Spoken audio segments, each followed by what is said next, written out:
ओम शांति, ओम शांति, ओम शांति।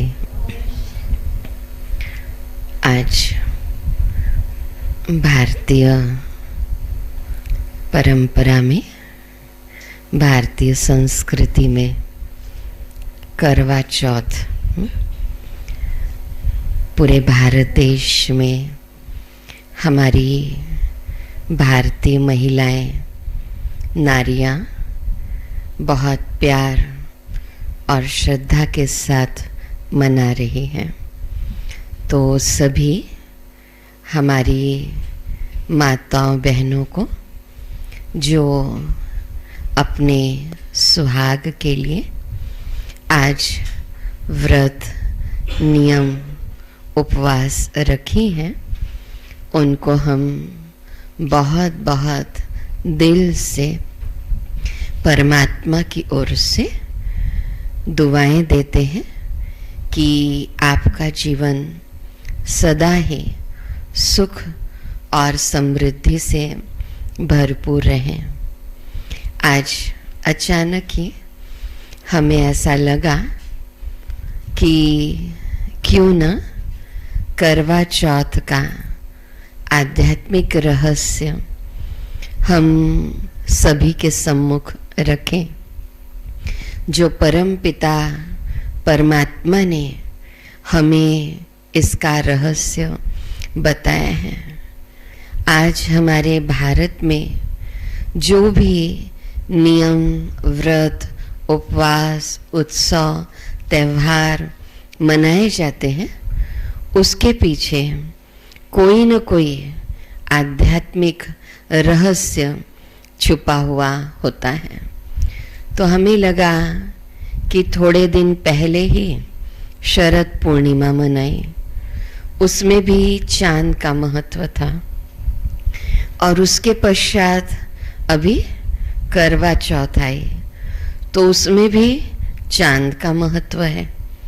तो आखिर इसके पीछे क्या आध्यात्मिक रहस्य छिपे हुए हैं? तो कहा जाता है कि द्वापर युग से अभी कलयुग तक हमारी सौभाग्यवती या सुहागन स्त्रियां करवा चौथ मनाती आ रही हैं, और ये अखंड सौभाग्य के लिए करती हैं, और इसे सर्वार्थ सिद्धि योग और शिव योग भी कहा जाता है। हर जगह जब हम आध्यात्मिक गहराई में जा रहे हैं तो उसमें शिव जी जरूर आ जा रहे हैं। तो ये करवा चौथ भी शिव योग के लिए या स्वार्थ सिद्धि योग, इसको सर्वार्थ सिद्धि योग कहा जा रहा है। स्वार्थ नहीं, सर्वार्थ सिद्धि योग और शिव के साथ योग। तो इसके पीछे एक बहुत सुंदर दृष्टांत आता है, कहानी आती है, पौराणिक कथा आती है कि एक करवा माता थी, करवा नाम की स्त्री थी। इसको करवा चौथ क्यों कहा जाता है? तो करवा नाम की एक स्त्री थी, तो उसका पति नदी में स्नान करने के लिए गया। तो जब नदी में स्नान करने के लिए गया तो उसको मगरमच्छ ने पकड़ लिया, उसके पाँव को मगरमच्छ ने पकड़ लिया, ऐसी कथा आती है। तो जैसी मगरमच्छ ने पकड़ा तो उसने अपनी स्त्री को आवाज दी, करवा, जोर से करवा करके आवाज दी, और जैसी आवाज सुनी अपने पति की तो वो करवा माता भागकर नदी के किनारे गई। और बताते हैं कि उस करवा स्त्री का अपने पति के प्रति बहुत ही प्रेम था, और इतना ज़्यादा प्यार, लेकिन जैसे कहा जाता है कि वो पतिव्रता स्त्री थी। तो जो पतिव्रता स्त्री होती है उसमें बहुत बल रहता है, और वो शिव की भी भक्तिन थी। और सबके प्रति भी उसका बहुत उदार भाव था, व्यवहार बहुत अच्छा था और वो शिव की तपस्या भी किया करती थी। तो बताते हैं कि जैसी उसने देखा कि उसके पति के पांव को मगरमच्छ ने पकड़ लिया है, तो उस समय उसने सूती वस्त्र पहने हुए थे, सूती साड़ी। तो उसने अपनी साड़ी में से धागा निकाला, सूती धागा निकाला और अपने पतिव्रत स्नेह के कारण तपस्या को इतना बल प्राप्त हुआ कि उस धागे से उसने मगरमच्छ को बांध दिया। ऐसी कहानी आती है। और वो मगरमच्छ को लेकर के यमलोक चली गई और यमराज से कहा कि इस मगरमच्छ को यमलोक में पहुंचा दो। तो यमराज ने कहा कि अभी मगरमच्छ के जाने का समय नहीं हुआ है, मृत्यु का समय नहीं हुआ है। तो उस पतिव्रता करवा माता ने कहा कि अगर यमराज तुम इसको यमलोक नहीं पहुंचाओगे तो फिर मैं तुम्हें मतलब यमलोक पहुंचा दूंगी, यानी मृत्यु दे दूंगी। हाँ, यानी कष्ट में तुम्हारा जीवन आ जाएगा। तो उस समय चित्रगुप्त जो है, चित्रगुप्त ये बात सुन रहे थे। हम लोग ने परमात्मा महावाक्यों में चित्रगुप्त का दृष्टांत बहुत अच्छे से सुना है, जो हमारे हर कर्मों के, है ना, गुप्त रीति से चित्र खींच रहा है हमारे कर्मों का, संकल्प का, वो है चित्रगुप्त। तो चित्रगुप्त को महसूस हुआ कि वाकई में इस माता में बहुत शक्ति है और ये यमराज को भी कष्ट दे सकती है। तो इसीलिए चित्रगुप्त ने उस करवा माता को वरदान दिया कि मैं मगरमच्छ को यमलोक पहुंचाता हूं और तुम्हारा पति और तुम बहुत अच्छे से अपना जीवन सुख समृद्धि के साथ जियोगे। और उस दिन कार्तिक मास की चतुर्थी का दिन था। तो करवा माता और चतुर्थी यानी चौथ, इस कारण इसको करवा चौथ कहा गया। तो इसके बाद से हमारी माताएं बहनें करवा माता का चित्र निकालती हैं और पूजा करती हैं बहुत अच्छे से और अपने पति की भी दीर्घ आयु की कामना करती हैं। तो ये दृष्टांत आता है। इसके आध्यात्मिक रहस्यों की भी हम आगे चर्चा करते हैं। और एक दूसरा दृष्टांत आता है कि एक बार एक मतलब बहन जो है वो करवा माता का व्रत तो रखी थी, करवा चौथ का व्रत रखी थी, लेकिन भाइयों को अपनी बहन के प्रति बहुत ज्यादा स्नेह था, बहुत ज्यादा प्रेम। और चूंकि वो कुछ खा नहीं रही थी तो उपवास में थी, तो उसका शरीर थोड़ा दुर्बल हो रहा था। तो भाइयों ने उसको छल से दीपक दिखा करके उसको खाना खिला दिया था। लेकिन जब बाद में पता चला उसको कि चांद भी नहीं निकला था और मेरे भाइयों ने मुझे छल से भोजन करा दिया है, तो वो बहुत दुखी हुई वो बहन। और उसने फिर साल भर चतुर्थी का व्रत रखा और फिर उसके बाद जब कार्तिक मास की चतुर्थी आई तब उसने अपना व्रत तोड़ा। तो चूंकि भाइयों ने छल से उसको भोजन करा दिया था, तो इसीलिए छलनी से चांद को देखने का एक सिस्टम है, प्रथा चली आई। छलनी और छल मिलते जुलते शब्द हैं। तो इसलिए आज भी हमारी माताएं बहनें छलनी से, माना बहुत सूक्ष्म रूप से चांद के दर्शन करती हैं और चांद का दर्शन करके पति का भी मुख देखती हैं और भोजन ग्रहण करती हैं। तो वास्तव में चांद जो है वो प्रेम और सौंदर्य का प्रतीक है।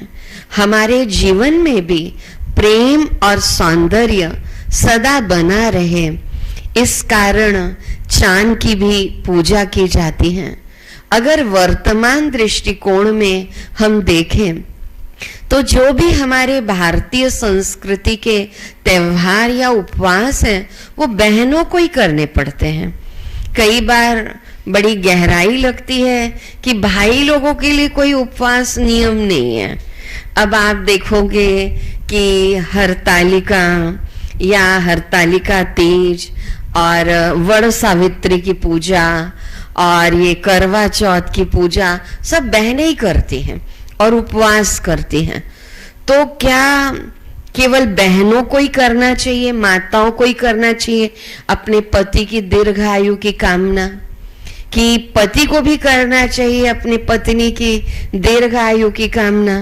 अगर दोनों रहेंगे अच्छे से तो सुख समृद्धि के साथ अपना जीवन व्यतीत कर सकते हैं।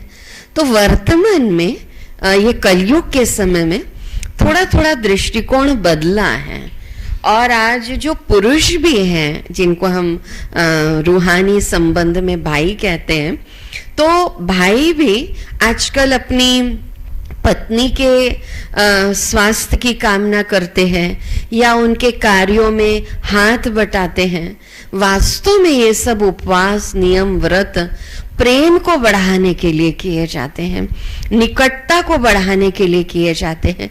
कि अगर एक स्त्री मेरे लिए उपवास रख रही है तो मेरा भी कर्तव्य बनता है कि उसके लिए मैं उपवास रख लूं।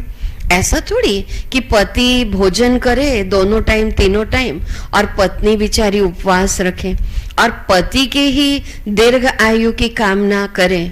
लेकिन कभी कभी सुनने में आता है कि आजकल करवा चौथ में हमारे भाई यानी पुरुष भी उपवास रख रहे हैं।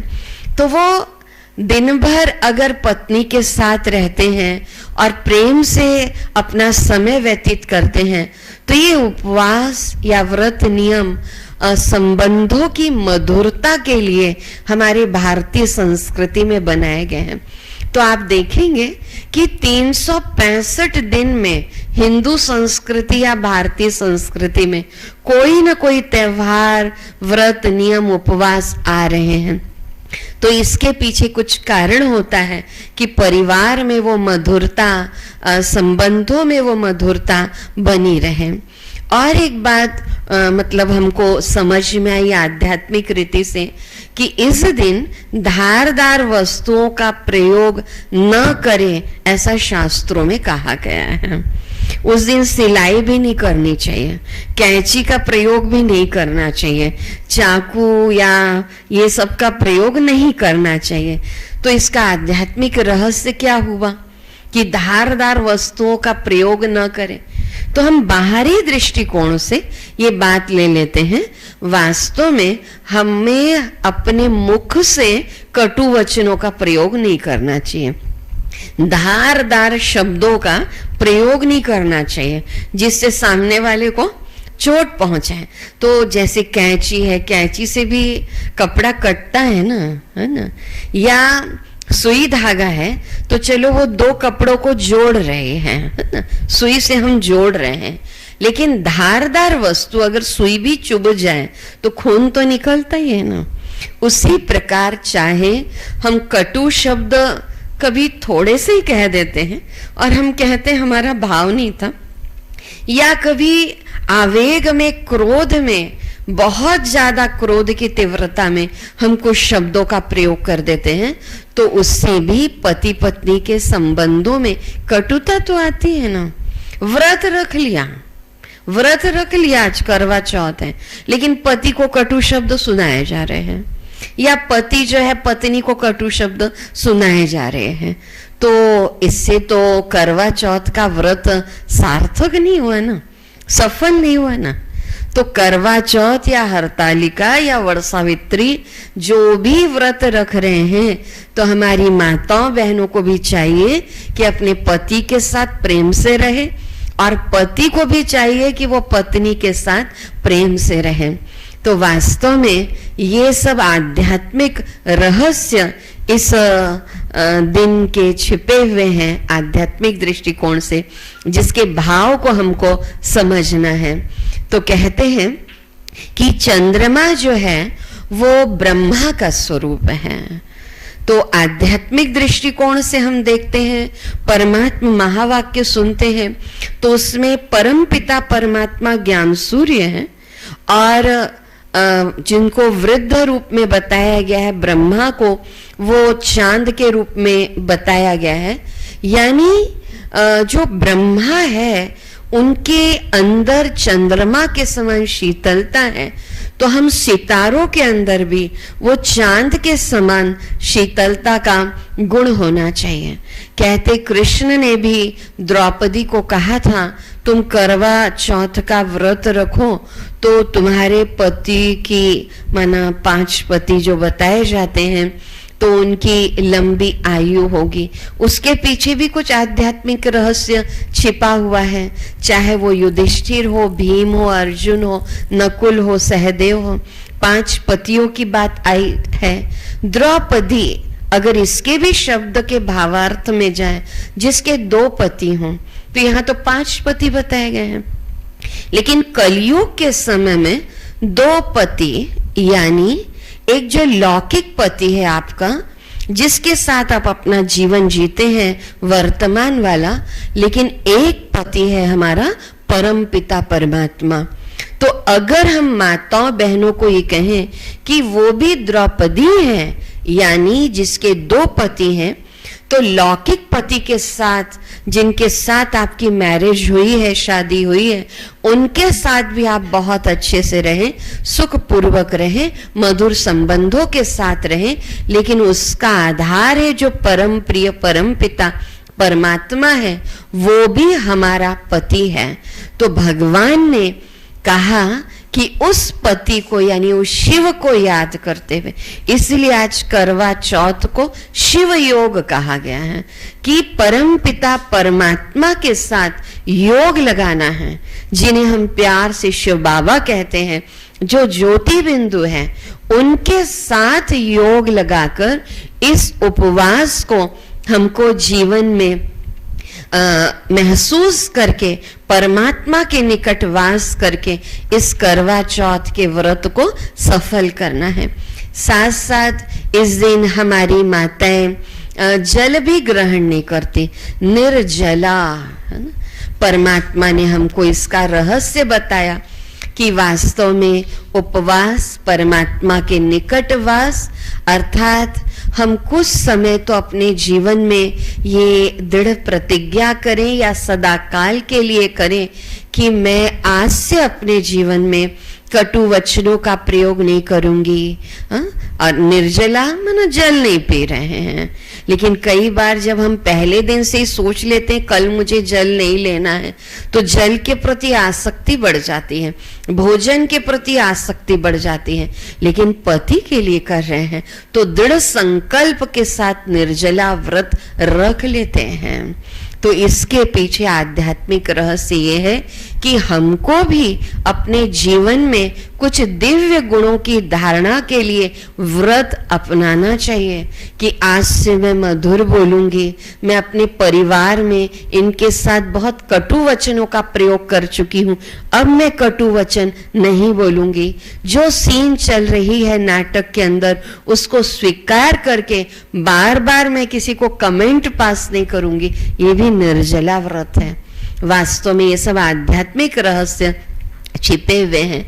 तो अगर कहा जाता है कि पानी पी लिया तो व्रत खंडित हो जाएगा, और अगर कुछ खा लिया तो व्रत खंडित हो जाएगा, ऐसे ही अगर हम दृढ़ संकल्प के साथ ये सोच लेते हैं कि पति पत्नी बच्चों के साथ बहुत अच्छा संबंध रहे, लेकिन अगर हम कटु वचन बोलते हैं तो हमारा भी व्रत खंडित हो जाता है।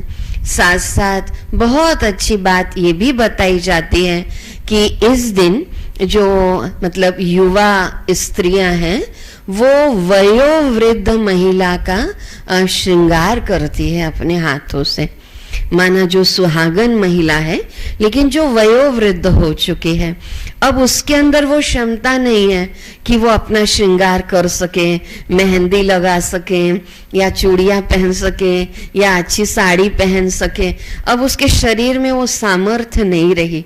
तो जो युवा स्त्रियां हैं जिनका पति है और उन्होंने अपना श्रृंगार किया है, तो उसका कर्तव्य बनता है कि सर्वप्रथम वो किसी वृद्ध महिला को श्रृंगार का सामान दे और उसका श्रृंगार खुद करे।